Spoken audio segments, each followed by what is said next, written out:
तो भैया ऐसी किशोरी ऐसी प्यारी कौन मिलेंगी भलो दुनिया में।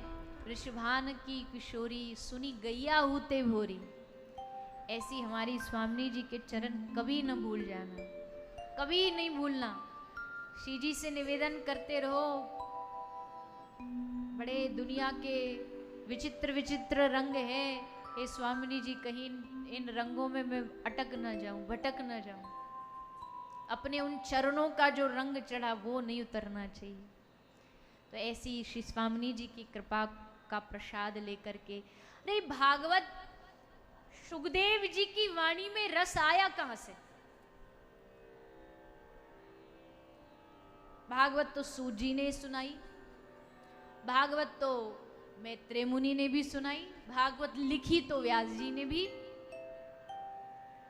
पर जब भी भागवत के प्रवक्ता की बात आती है, किसने सुनाई कथा? शुक ने, सुखदेव जी ने। क्योंकि अनुभव की वाणी और पढ़ी पढ़ाई वाणी, इन दोनों में बड़ा फर्क होता है। पढ़ी पढ़ाई वाणी में ज्ञान तो बहुत मिल जाएगा, रस नहीं मिलेगा। रस उसी की वाणी में मिलेगा जिसका अनुभव किया गया हो, अनुभवी वाणी हो।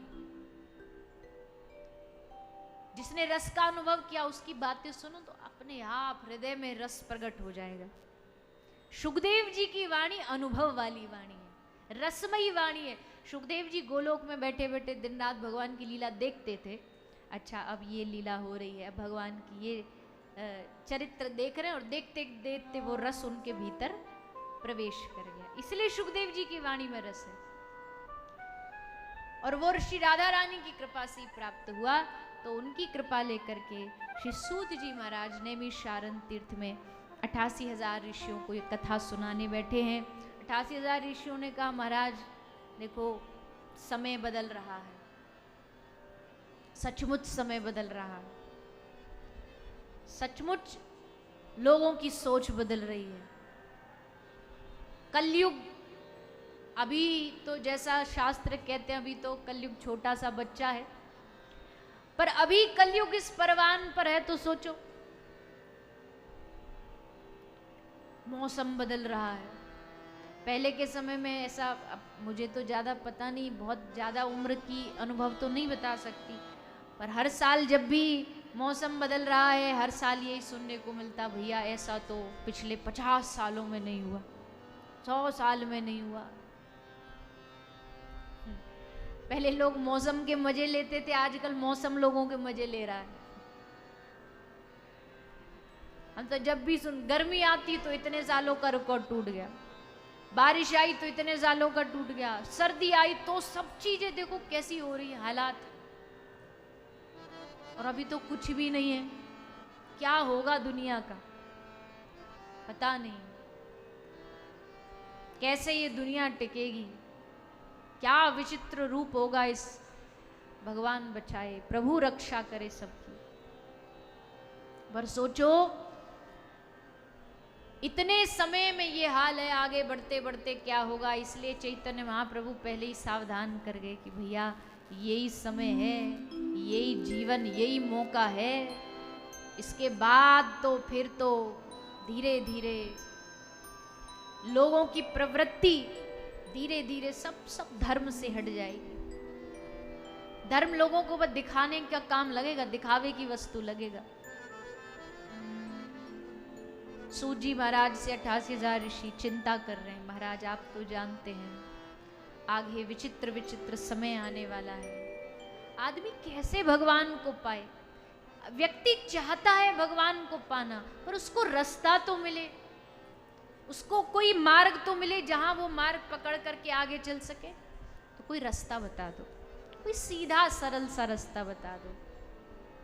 ज्यादा कठिन रास्ता भी आजकल लोगों को बता नहीं सकते, नहीं तो लोग ज्यादा कठिन रास्ता सुनते ही वहां से कथा से उठ करके निकल के चले जाते, बोले हमारे बस की बात नहीं है। किसी को ये कह दो कि भैया ऐसा करो वैसा, हाँ सीधी सरल रास्ता कोई बता दोगे तो हम मान लेंगे, ज्यादा कठिन रास्ता हमसे। पर भागवत जी बड़ी सरल है, कोई कठिन काम हमसे करने को कह ही नहीं रही। कठिन मार्ग अपनाने को कह ही नहीं रही, बस इतना सा रास्ता कि भैया कथा सुनो, सत्संग सुनो, हरि नाम भजो, हरि नाम भजो, यही तुम्हारा सरलतम रास्ता है। तो सूत जी कह रहे महाराज आप तो जानते आगे आने वाले समय में बड़ा विचित्र विचित्र समय आएगा। शाल को बुद्धिदायक,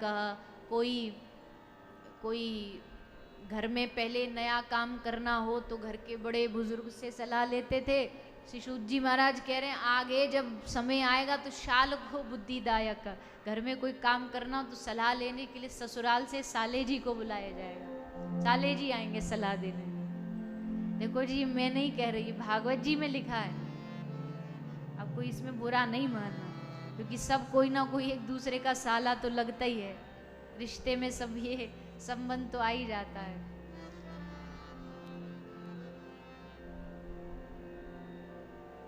दुनिया बदलेगी और महाराज उस कठोर युग में भगवान को पाने का जब कोई रास्ता ना मिले तो क्या करे जी। सूत जी बोले है ना रास्ता, हम तुमको एक कथा सुनाते हैं। ऐसी कथा है जो हमने दूध से मलाई मलाई निकाल करके दूध छोड़ दिया, उसकी जो पूरा सार है मलाई, जो उसका मक्खन वो निकाल करके हम तुमको दे रहे हैं। ज्यादा तुम्हें ना कुछ पढ़ना पड़ेगा ना कुछ लेना पड़ेगा, बस इस भागवत के सार को पकड़ लो। श्रीमद् भागवत जो सबका सार है, हम कैसे मान ले। तो सूत जी फिर प्रसंग सुनाते हैं कि देखो एक बार जब सुखदेव जी कथा सुनाने बैठे तो देवताओं को लगा हम भी जाकर के सुखदेव जी को अपने स्वर्ग में बुला लाते, कथा कर वहीं बैठ करके सुनेंगे, बढ़िया अपने स्वर्ग में कथा कराएंगे, वहां सुनेंगे। और आए सुखदेव जी को लेने और लालच दे करके कह रहे हैं कि आप अगर हमसे अमृत ले लो, हम बदले में अमृत दे देंगे, आपको स्वर्ग में चल के कथा सुनाएंगे।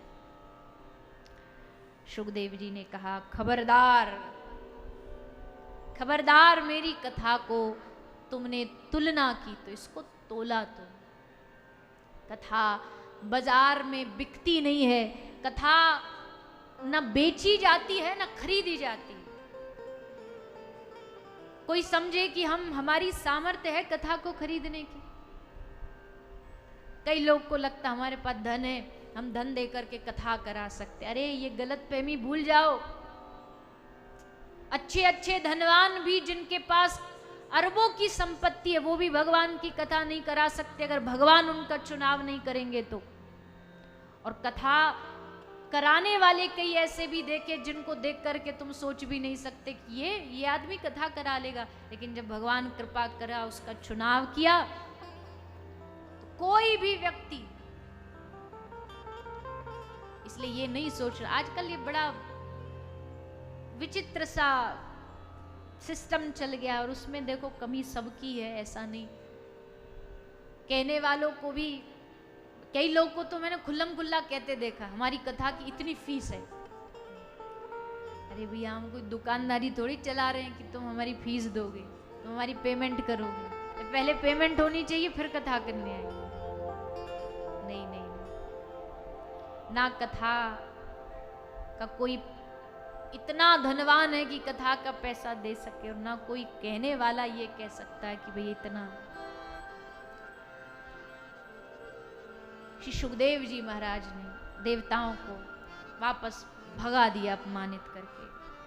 खबरदार जो मेरे पास आकर के इस कथा को तोला तो जाओ यहां से वापस।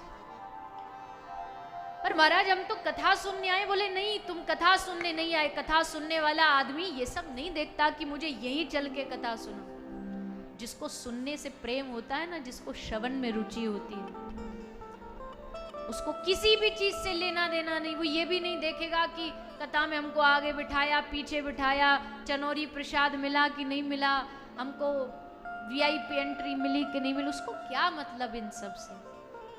तुम 10 बार बुलाओगे भी ना भैया आगे आ जाओ तो बैठ कहेगा नहीं नहीं भैया हम तो पीछे बैठ के आराम से, कोई हमें देखे ना सर झुकाएं और बस कान में रस जाता रहे। कथा कोई देखना थोड़ी, कथा तो श्रवण है ना, श्रवण करके भगवान को दर्शन करना है।